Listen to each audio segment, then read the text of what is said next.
we should be worried about Metroid Prime 4. This is coming from one of the biggest fans of Metroid you guys have ever seen.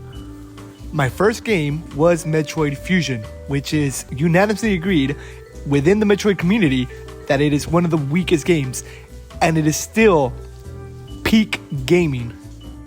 Ever since then, I've backtracked through every Metroid, Super Metroid, Metroid 2, played every Metroid Prime. I even love the spin-offs and Metroid Other M. Hot take, controversial, but it is one of the best games in Wii. But here's the part that scares me. Nintendo, as we all know, is declining in quality. And this isn't just me hopping on the I hate Nintendo bandwagon. This can be proven. Watch my other videos. Let me summarize it here. Just be open to this idea and think about this concept. Nintendo is like every other gaming company now. That is troublesome because you know it's true. Gaming companies do something that's successful.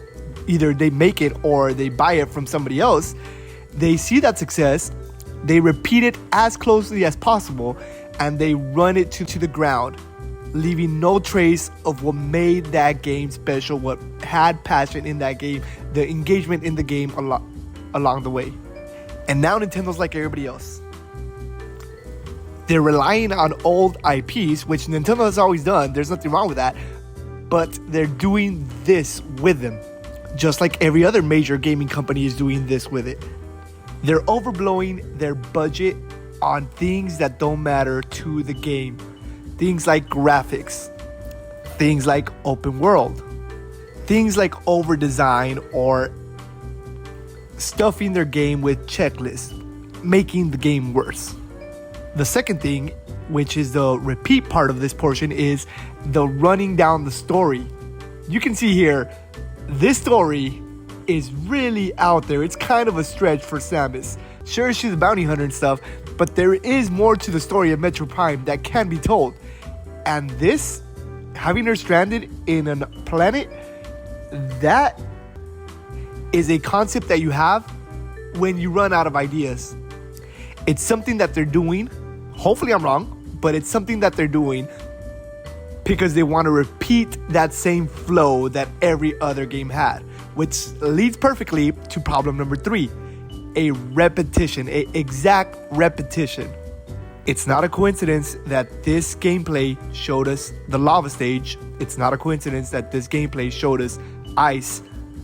It's not a coincidence that the main marketing was the same exact weapons used in every other Metroid game. So yes, I'm worried about this Metroid Prime 4 because it's close to me.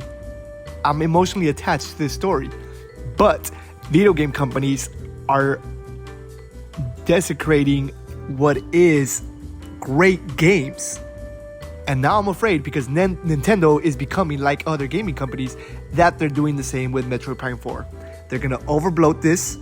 They're going to put no effort into the actual story, the actual lore, and they're going to just copy and paste the older games.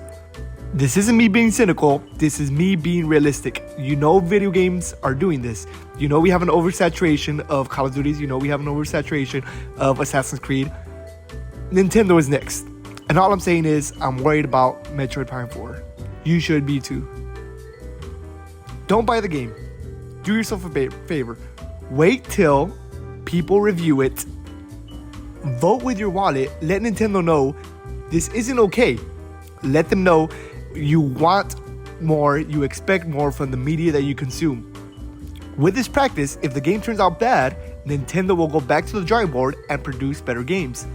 If the game turns out good, then you'll have the full knowledge available and you won't waste your money. Like and subscribe for more.